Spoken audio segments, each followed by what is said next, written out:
Hi. How we doing today? So today, I got me some Publix chicken. I feel like some chicken today. And I have some of their honey mustard to go with it. So how's everybody doing? So before I start with I'm gonna tell you a little bit about me, story time. Well, what is happening, what me and my husband are going through now.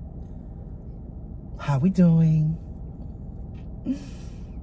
How's everybody day or night? Or if you're getting ready to go to bed and you're relaxing, welcome. Pause my video. You see, I say pause. I'm like, wait, pause my video. Go grab you a snack. Lunchtime, dinner time, breakfast. Remember, breakfast could be breakfast, lunch, or dinner. Make me wonder, do I want to have breakfast tomorrow or not? I don't know. Depends on where I'm going to go get it from. And don't forget to subscribe to my channel. Hit that notification bell. Hit that like button. Leave me a comment. And I will surely answer you back. It might take me a day, but I will do it because I have a lot of subscribers and I get to them on time. I don't know. I've been yawning all day long. So I'm going to get right into it. It's probably going to be a part 2 to this because I'm going to tell y'all what me and my husband, well, we still is praying for it. We're not giving up because I learned something in my Bible class. And I don't give up, but sometimes you think about giving up and you're not supposed to give up, because you give up, that means you're doubting God when you say, I give up. When you pray for something and you pray and pray and pray, and then you say, you know what? I'm just going to give up. I'm not going to even worry about it anymore. I'm done with it. That means you're doubting God's blessing and what he can do for you. I had to learn that too. So anyway, me and my husband have been going to a fertility clinic for a while. Spending money on fertilities. And we went to a couple. They're so expensive. I mean, as far as money-wise, they are expensive. Because the reason why we were going to that, because when my daughter went to, she wanted me to do it with her. I want Pap smear done. And I did mine first. My daughter did hers. She asked me, do it hurt when I have sex? And I told her no. And so she let it go. Not thinking why she asked me that. And I didn't ask her why either. But as an OBGYN doctor, she should have informed me of why she asked me that question. Because now, what I discovered when we went to, because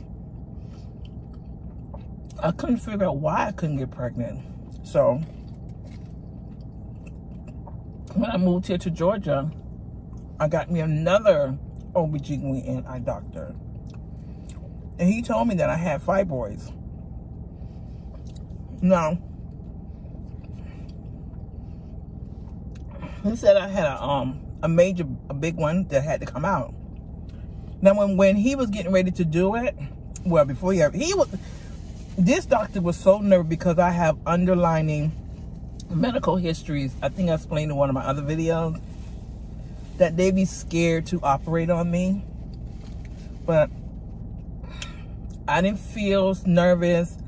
I didn't feel scared. I think because, you know, I came to terms with long years ago that, you know, God put us here to learn about him, to teach him whatever he had planned for us. And then we're going to leave this world. So I don't fight over the small stuff. You know, I go to church every Sunday. I pray every morning. You know, I pray for everybody. And I try to live. It's hard to live a very Christian life in this world.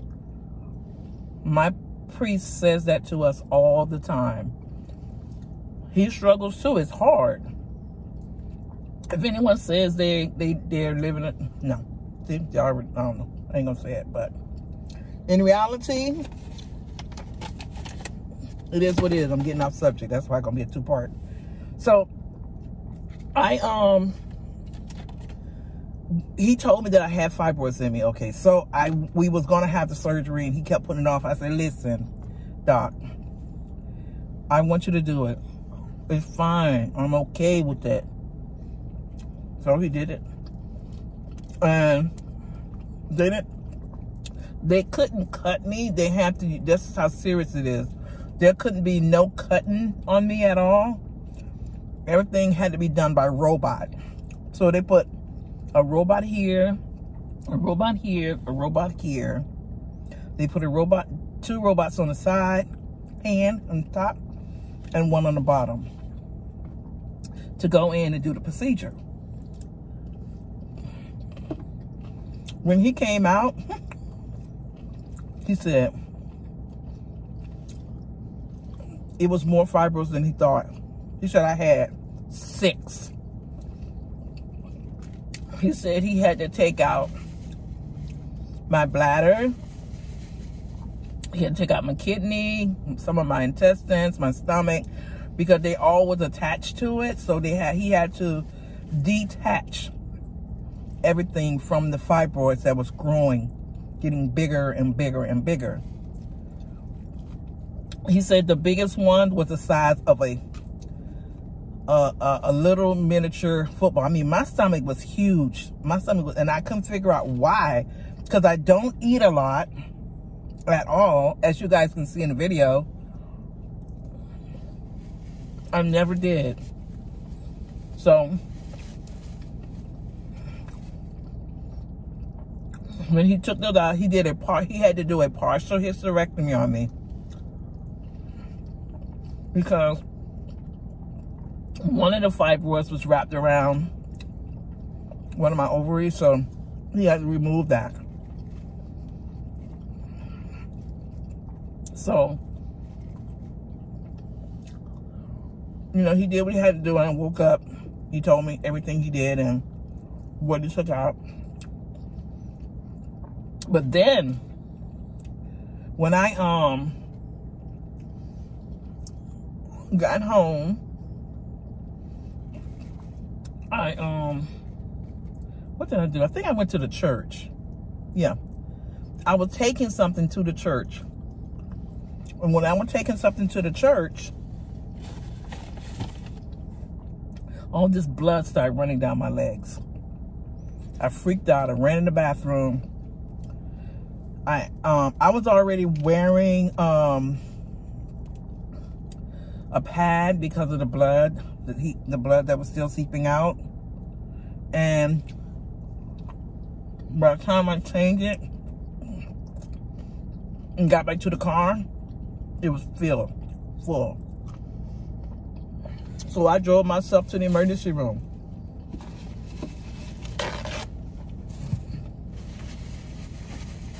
And explained the situation to me, to the emergency room, and they took me straight to the back, and I told them who did the surgery, and the doctor came, who did the surgery. He came right away too. He didn't waste no time. I didn't do the surgery at that hospital, but wherever he were, he came straight there. And he was like, okay, that's probably just a tear from your bladder. No, they did a test. He called me. I can't remember what they did in the emergency room though. I stayed for a day until they stopped it. And then I called him he had me to come to his office, right? And he gave me these pills to take. He said, I think I know what it is, but I need you to take these pills. And I'm hoping that when you take these pills, that it doesn't be the color that I don't want it to be. So I went home and I took the pills, and it was yellow, a dark yellow. I called him the next morning. He said exactly what I thought it was. He said, your bladder has a tear in it, and your bladder is not holding your urine, your pee. So your bladder bag, my bladder bag, didn't have time to fill up to say I had to pee. My body was constantly peeing all day. So I was like that for maybe a month or two. I was stuck in the house because I couldn't go nowhere. I was confined to the toilet. My husband, he put he bought these big old bags that he used for his job, like when he's doing spray painting. He covered up the bed with that. We put paddings. We put he gave me a bunch of those the little hospital bed mats to put on me while I'm sleeping. Oh, excuse me, I feel like I got a burp. While I'm sleeping. And he put I still put on pads too, but I promise y'all, I still pee because I gotta sleep, and I was peeing constantly while I'm sleeping. As soon as my body wakes up, because you start feeling all this wet in the bed, so I wake up, my husband had to get up and change the bedding, and I get in the shower, take a shower. This went on for weeks. At a time, I was sort of tired. My daughter was bringing my grandkids over to see me because I couldn't leave the house. So one day he called me. He said, I need you to come in. I said, he said, don't worry, we got something to help you if you mess up your clothes by the time you get here.